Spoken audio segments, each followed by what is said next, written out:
sliding doors. Look, Ma, patinaed copper and live edge. All right, so we are at a very fun part of this project, the sliding doors.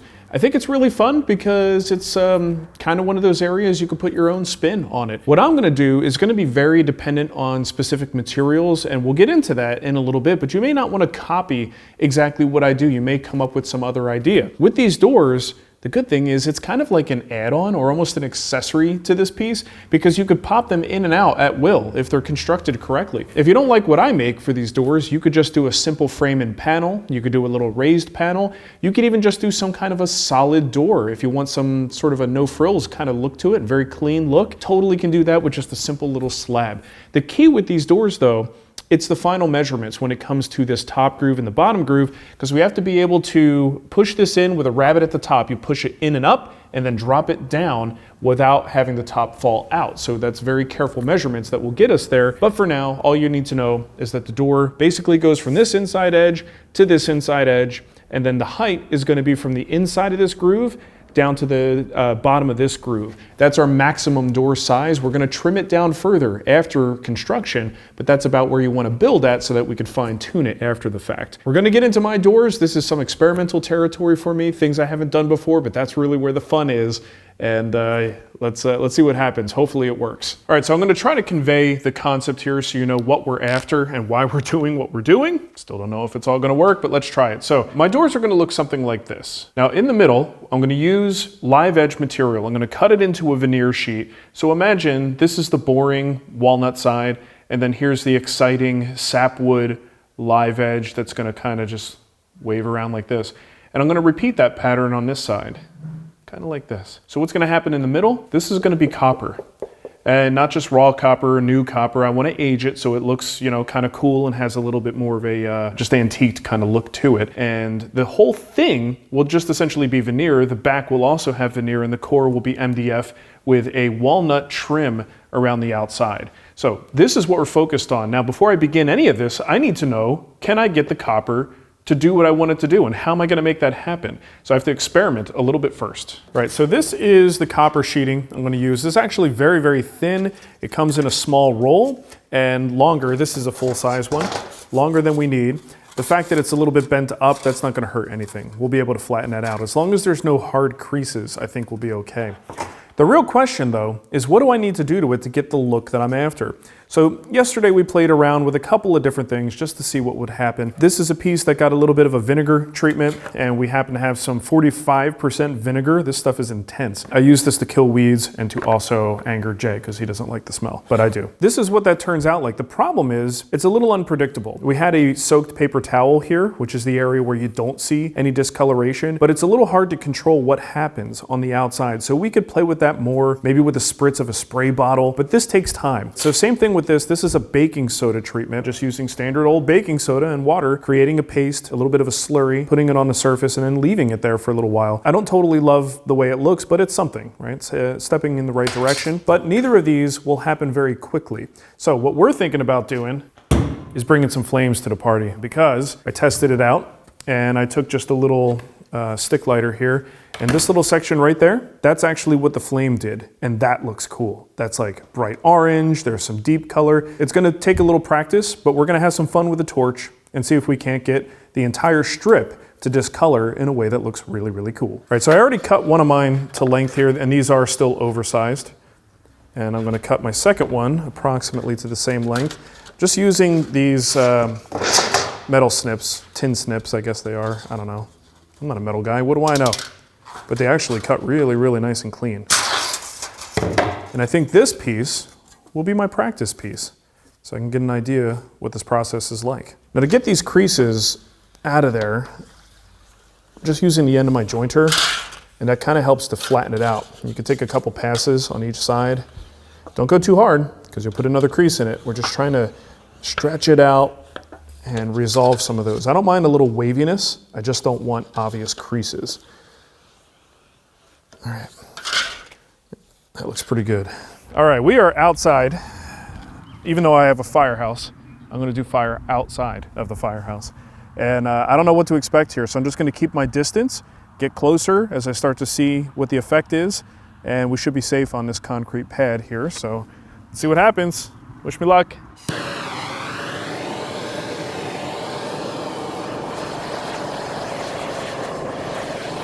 Well, that happened fast. I don't even know what happened, but let's let that cool.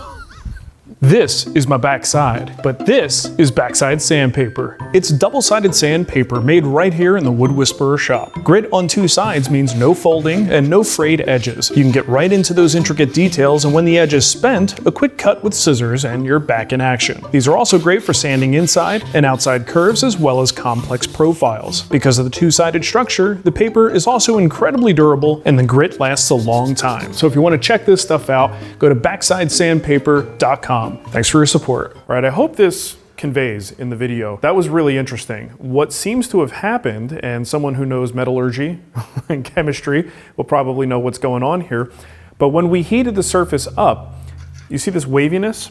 Anything that touched the ground where it was cold, the concrete was very cold, turns this bright orange color, which is super cool. I love it.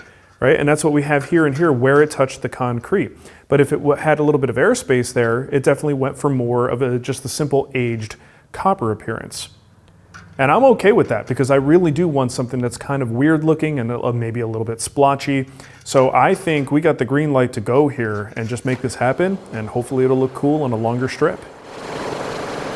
With the copper squared away, I'll start making the doors. The core is 1/2" MDF. The outer frame will be regular walnut, which I'll mill down to a 1/2" thick and then cut to final dimension.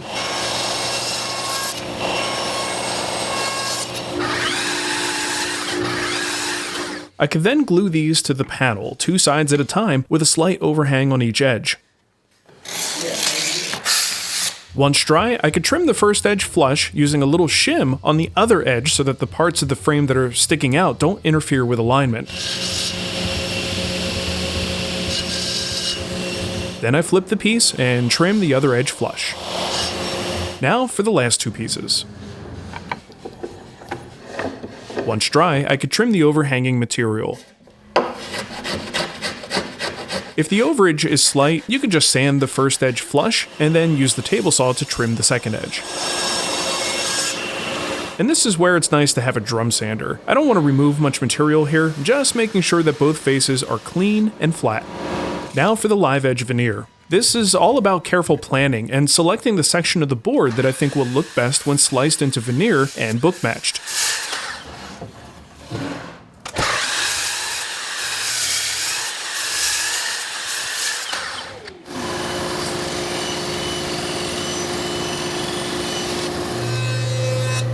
At the bench, I can use one of my favorite yet seldom used tools, the bench axe. Yes, there is actually a tool sold by Lee Valley called a bench axe, and it's awesome. I do want this edge to be fully debarked, so I'll use a spoke shave to do the rest of the work, and a spoke shave allows me to reshape the edge slightly if I feel like it needs it.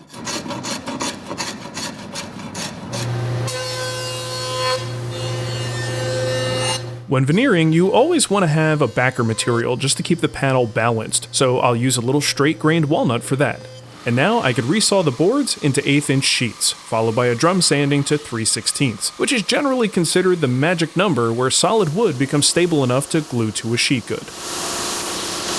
So my strategy here is to attach the copper first using some epoxy. The tape will help me stay centered while also preventing the epoxy from getting all over the place. Now I'll place both panels in the vacuum bag, where the pressure from the bag itself should be enough to press the copper nice and flat. And that's why I put the tape and the plastic in place for any areas where the epoxy wants to squeeze out. Here we go.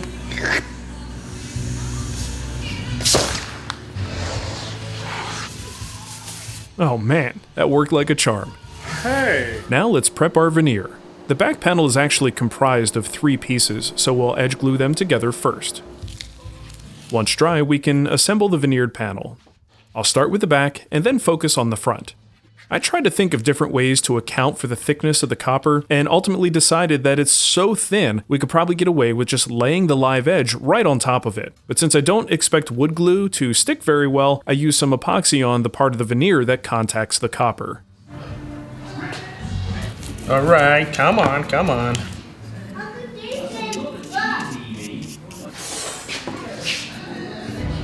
I need a drink after this. And now the entire bundle can go into the press. I'm doing both doors at once, but while I process the second door, I'll throw the first one into the press so that it doesn't get all wonky as the glue starts to cure.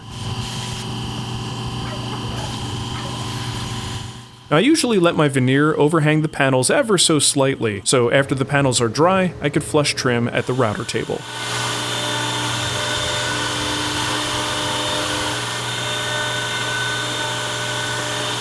Now, regardless of the kind of door you make, you should probably be at the same point that I'm at right now, where the door is a little bit oversized in both dimensions. So what are the final dimensions? Well, let me show you how we figure those out. The first one will go directly to the case. Right, so the first and easiest dimension is the door width. We're going to basically go from the inside wall to the inside wall. Now, the way that we did this, we want to make sure that the door not only looks good in its closed position, but also in its open position. So if we have an 18-inch span between here and let's say we had an 18-inch door, that 18-inch door is going to have a couple different spots where it could live. One is in the closed position. The other is when we open that compartment. And where does that 18-inch take us?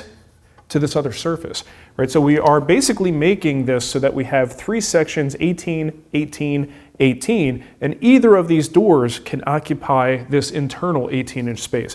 So just double check your numbers. This is not super critical if it's a little bit off, but you basically just want to be to the inside dimension here and then make sure that you've got room here in the middle to also cover that same dimension, that 18 inches. All right, so for the height, things get a little bit more complicated. Let's go to the whiteboard and I could show you because spacing is going to be everything. So here's kind of like a cross-section view of our two grooves. This is our top groove, there's our bottom groove.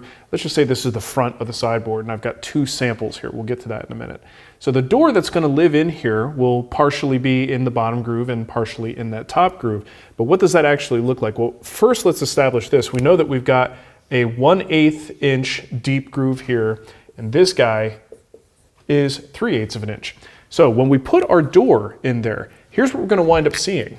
Under the door, we're actually going to have a gap in the groove. So if this is a 1/8 gap, we need to have a 1/16 of an inch. Sorry, if it's a 1/8 groove, we need a 1/16 gap. We're going to take about half of that space up, and the bottom of the door will actually float here. The contact point, when we slide our door back and forth, the contact point is actually this front edge of the rabbet. It's not much material and it really minimizes the amount of friction we have and helps to make for a smooth sliding door. If we wind up trying to touch in the bottom as well, and we're using all 3/4 of an inch thickness of this door making contact, it just won't slide as easily. And I've made doors this way in the past, and this truly does help minimize that friction. So gap down here, contact at the front of the rabbet. At the top, we have to think of a couple different things. First of all, we don't really need much in the way of contact points on the end grain. So this is a 3/8 groove. We are going to drop the door down a full 1/8 of an inch. So we'll have an 1/8 inch gap here, an 1/8 inch gap here. No contact whatsoever is needed, because when you slide that door back and forth, all you really need to do is have something that keeps you from sliding out, and that's keeping us in this groove using the tongue portion here of that rabbet joint. So one thing we have to really think about is how do we get the doors in and out? And that's built into this. So if we've got a 1/16 of an inch ridge right here, that little piece is a 1/16 of an inch. If we can lift this up about a 1/16 or maybe just a hair more, we could then tilt this way. But in order to do that, we have to have enough of a gap. That's why the gap here is 1/8 of an inch. So we have just enough room to lift this sucker up, tilt it forward, and we should be able to pull that door out and replace it if need be. So there's one more piece of information we need to extract, and that is the total height of the door. How do we figure that out? Well, if we know the distance from the bottom out groove here and the bottom out groove there, in our case, that should be 22 inches, right? So the total would be 22. Subtract a 1/8 gap here and a 1/16 gap here, so that's minus 3/16, which equals 21, and quick math, 13/16 of an inch. That would be the height that should get us here with these proper gaps, but of course that's in conjunction with the rabbets that we're about to cut. So first things first, I gotta cut my door to the final dimensions, and then we can work on the rabbets. Now something you might be wondering, we've got metal in this piece, so when I'm cutting it to width, no problem, but my length cut, I'm going to cut through some of that copper, and I've got to put my saw stop into bypass mode. This is the first time I've actually had to do this, so let's see how this works.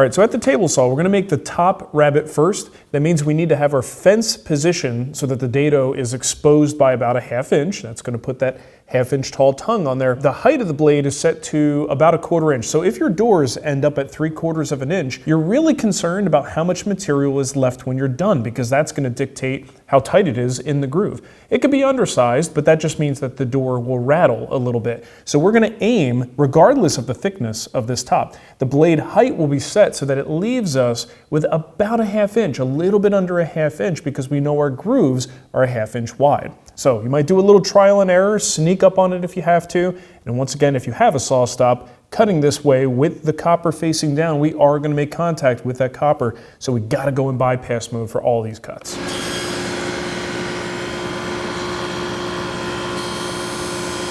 While the regular blade did a nice job cutting the copper, the dado blade leaves a slightly less appealing edge, so not ideal, but a little bit of hammering and it's passable. All right, so now we're gonna keep the blade height where it is, but we really just want that 1/16 of an inch exposure on the blade. Problem is I got too much meat on the blade. So we're gonna reset the fence position. We're gonna take a couple of the chippers out, and this way I don't eat up so much of my sacrificial fence. Oh, I might not touch it. I don't think I'm touching it. Oh, no, we are.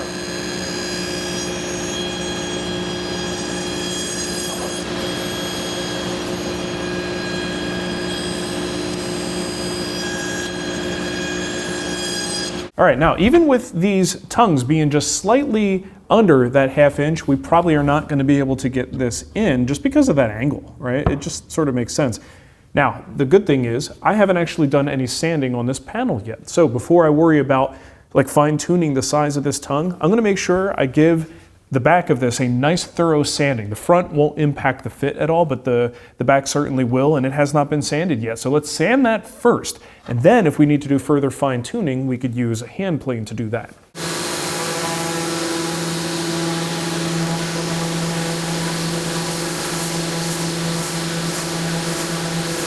All right, so after a sanding, we can see if we are any better off.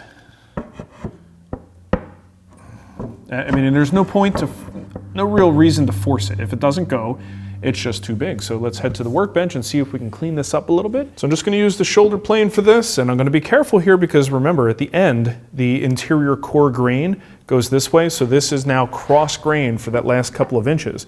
So it's a good idea to relieve a little bit of material there so we don't get any tear out or spelching. Is that what you call it? Spelching.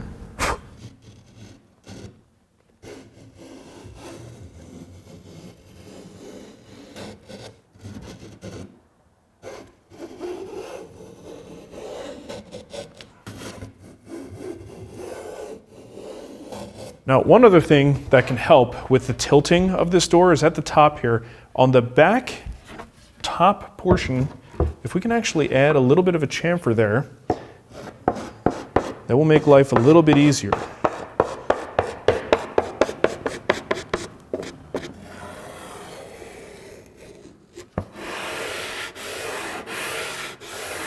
And now, for the little tiny groove on the bottom, we'll take the same number of passes to clean that up.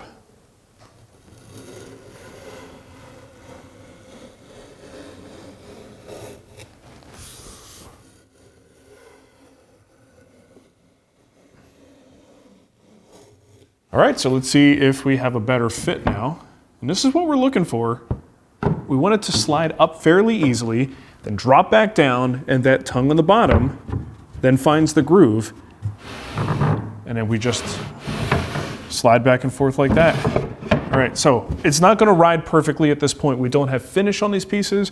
We don't have any wax in the grooves, and we still have more to do that's gonna finesse the case. So if you put your pieces up against the sides and you notice any lack of squareness or there's any gaps or anything like that, I would not work on them just yet. We still have time to fine tune those. Doing it now though, before we have our top in place, before the drawers are in place, it's a little bit too soon. Something may change ever so slightly in the shape of this opening, so I wouldn't do that right now. I do want to point out one little screw up, which I probably fixed in editing to let you know. that this rabbet up here, I cut mine to a 1/2 inch and it was supposed to be 3/8. So what that means is I have a little bit more of a gap here than I truly wanted. It's not gonna hurt anything, it's still gonna work just fine, but you should be aware of it. And that's also one of the reasons why you just have to be super careful, double, triple check your measurements, go back to the PDF or the SketchUp and double check everything before you make those cuts. Because at this point, with the doors as far as they are, do you think I'm gonna make new ones because of that?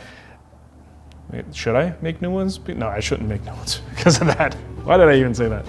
All right, so this is looking pretty good. Both doors are sliding, and I would say, for now, the doors are pretty much done. Next time on The Wood Whisperer, dovetail jigs seem to have fallen out of favor. I don't really know why. You have to have the measurements just right, and if everything is just right, this should pop in with a fairly satisfying click. That's what we're looking for.